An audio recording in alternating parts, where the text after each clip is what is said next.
From Keene in the Shire, the Liberty Media capital of the world, this is Daryl W. Perry, host of FPP Radio News for Wednesday, May 17th, 2017. Silver is trading at $16.95 per ounce. Gold is valued at $1,228 per ounce. Bitcoin is trading at 2 cents, and the average price of Bitcoin is $1,823.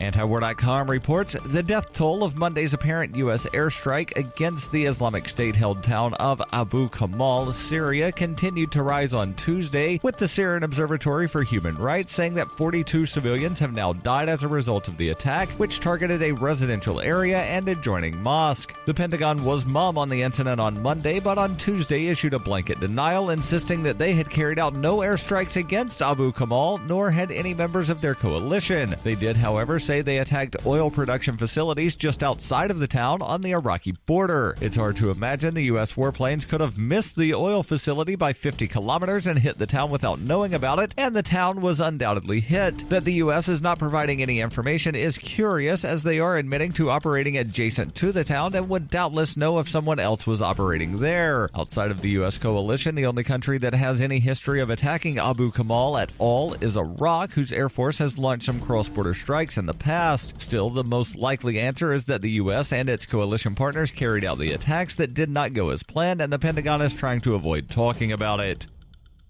In 2115 New England, there are no borders, no states, and no regulations, yet never has a more peaceful and prosperous place existed. But Mr. Drake's security company has seen better days. Faced with the prospect of waning power, Mr. Drake intends to replace the anarchy of New England with a government. But at what cost? And can anyone stop him? Anarchy in New England by Joe Jarvis is available from Amazon.com and all major bookstores.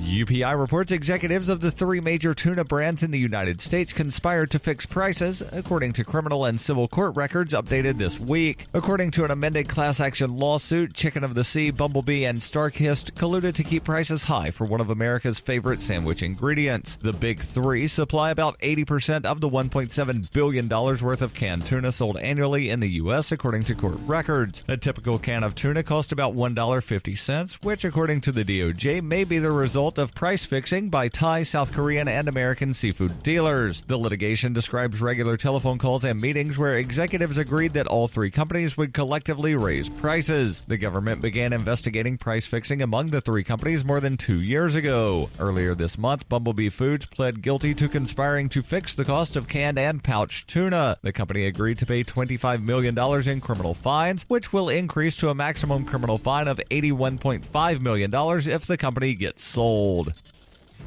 For nearly 40 years, Roberts & Roberts Brokerage has been a trusted source for buying and selling precious metals like gold and silver. They also take Bitcoin for precious metal purchases and have permanently removed the minimum purchase amount for all orders paid in the digital currency. Call Roberts & Roberts today for knowledgeable advice on buying and selling precious metals and a forward-thinking approach to new technologies. 800-874-9760 or visit online at rrbi.co.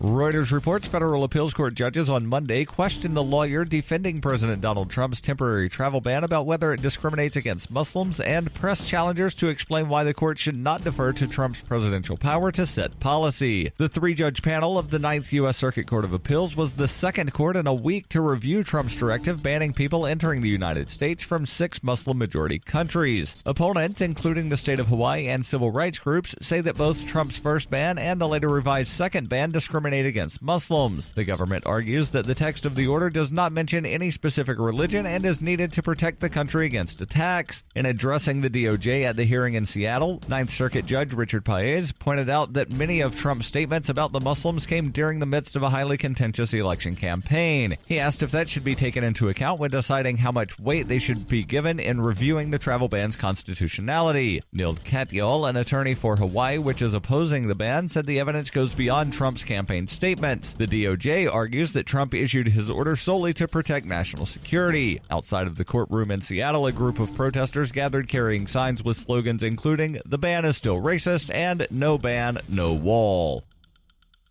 This has been FPP Radio News, online at fppradio.com.